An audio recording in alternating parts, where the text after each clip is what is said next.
Pensez-y une seconde. De la lumière qui s'allume le matin au téléphone qu'on a dans la poche, l'énergie, c'est cette force un peu invisible qui façonne nos vies. Le truc, c'est que cette ressource si essentielle nous met aujourd'hui face à un vrai dilemme.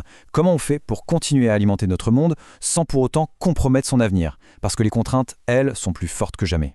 Alors qu'est-ce qui fait tourner notre monde moderne?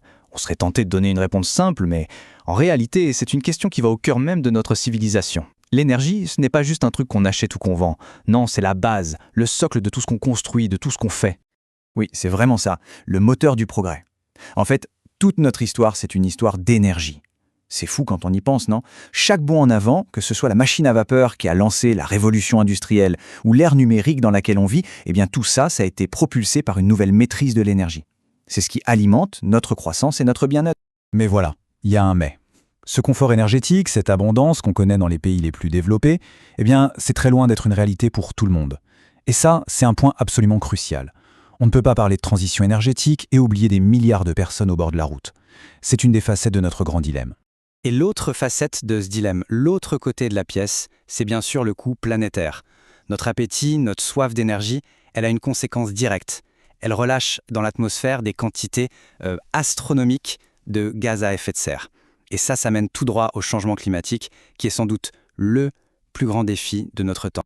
Bon, pour y voir plus clair, je propose qu'on suive ensemble le parcours de l'énergie. Comment est-ce qu'on passe d'une matière brute qu'on trouve dans la nature au service final qu'on utilise tous les jours? On va voir que ce chemin est plein d'enseignements. Ok, alors tout commence avec ce qu'on appelle l'énergie primaire. C'est assez simple en fait. C'est l'énergie à l'état brut, la matière première qu'on va chercher directement dans la nature. Ça peut être du pétrole qu'on ponte, du charbon qu'on extrait, mais aussi la force de l'eau dans un barrage ou tout simplement les rayons du soleil. Et puis, tout au bout de la chaîne, il y a l'énergie utile. Et c'est ça qui nous intéresse au quotidien. Au fond, ce qu'on veut, ce n'est pas des kilowattheures, non, ce qu'on veut, c'est une pièce bien éclairée, un repas chaud, pouvoir se déplacer, le service. Le problème, c'est que pour passer du primaire à l'utile, il y a tout un tas d'étapes de conversion, de transport, et c'est là que ça se corse un peu. Pour bien illustrer ça, prenons un cas concret, les États-Unis en 2019.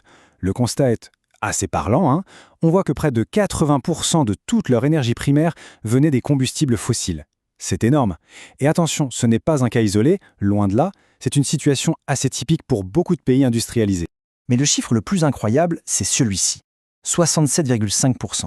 Qu'est-ce que ça veut dire? Eh bien, ça veut dire que plus des 2/3 de toute cette énergie qu'on a extraite est tout simplement perdue en route. Perdue avant même de nous servir à quoi que ce soit.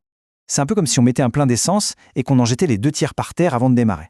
Cette énergie, elle part en chaleur dans les centrales, pendant le transport, dans nos moteurs. Bref, une perte absolument gigantesque qui fait partie du système. Ok, après cet exemple, changeons d'échelle. Regardons maintenant ce qui alimente la planète entière et comment ça a évolué à travers le temps. En fait, l'histoire de l'humanité peut se lire comme une succession d'ères énergétiques. Pendant des millénaires, la source principale, c'était le bois. Puis, tout a basculé avec l'ère du charbon au XIXe siècle, ce qui a permis la révolution industrielle. Et ensuite, au XXe siècle, on est entré de plein pied dans l'ère du pétrole et du gaz. Et chaque transition, à chaque fois, a littéralement redessiné nos sociétés. Et aujourd'hui, où est-ce qu'on en est? Eh bien, même si on parle beaucoup des renouvelables, le constat à l'échelle mondiale est sans appel. On vit encore et toujours très profondément dans l'ère des fossiles.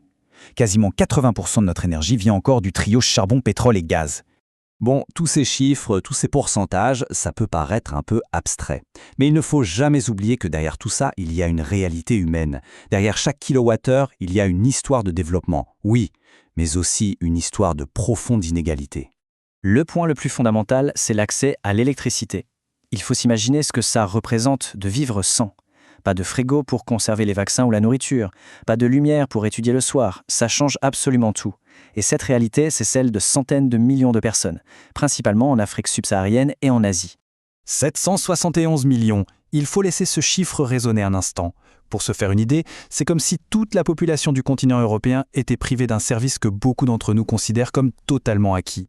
Et ça nous amène à une relation très intéressante entre l'énergie et le bien-être. C'est très clair, en dessous d'un certain seuil, le manque d'énergie est un frein terrible au développement. Mais, et c'est ça qui est fascinant, une fois qu'on a atteint un bon niveau de confort, consommer toujours plus d'énergie, eh bien ça n'augmente pas forcément la qualité de vie. Ça mène surtout à plus de gaspillage. Forcément, cette consommation massive d'énergie, surtout fossile, a un coût. Et la facture la plus lourde, la plus salée, c'est bien le climat qui la paie. Il faut bien comprendre une chose. Tous les combustibles fossiles ne se valent pas face au climat. Loin de là. Le charbon, c'est le champion toute catégorie des émissions de CO2. Pour produire la même quantité d'énergie, il est bien plus polluant que le pétrole, qui lui-même est plus polluant que le gaz naturel. Le choix du combustible a donc un impact direct et majeur. Pour bien mesurer l'ampleur du défi, il suffit de lire cette estimation des Nations Unies. Pour tenir les objectifs de l'accord de Paris, il faudrait réduire les émissions mondiales de 7,6% tous les ans. C'est absolument colossal. Pour donner un ordre d'idée, en 2020, avec les confinements mondiaux, la baisse a été d'environ 7%. Et c'était une situation de crise totalement insoutenable sur le long terme. Et ces émissions, d'où viennent-elles exactement? On pense souvent aux centrales électriques, et c'est vrai, c'est une grosse partie, mais ce n'est qu'une partie. En réalité, l'énergie, et donc ses émissions, sont partout, intégrées dans tous les secteurs de notre économie. L'industrie, l'agriculture, les transports. C'est un problème systémique. Alors, face à tout ça, comment avancer? Il faut être clair, il n'y a pas de solution miracle. Il s'agit moins de trouver une solution parfaite que d'apprendre à gérer un ensemble de contraintes, toutes liées les unes aux autres. On pourrait dire qu'on est face à 4 grands murs. D'un côté, les limites de la planète. Il faut réduire nos émissions, et vite. De l'autre, les inégalités mondiales. On a le devoir de fournir plus d'énergie à ceux qui en manquent cruellement. Et en plus de ça, il faut gérer le fait que les ressources fossiles sont finies et que les nouvelles énergies, comme le solaire et l'éolien, ont leurs propres défis techniques, comme leur intermittence. On le voit bien, il n'y a pas de réponse simple. Chaque chemin possible a ses propres compromis, ses propres défis. La question, au fond, ce n'est pas de savoir si on trouvera la source d'énergie parfaite. La vraie question, c'est plutôt comment allons-nous, collectivement, naviguer entre toutes ces contraintes pour construire un futur qui soit à la fois durable et équitable pour tous.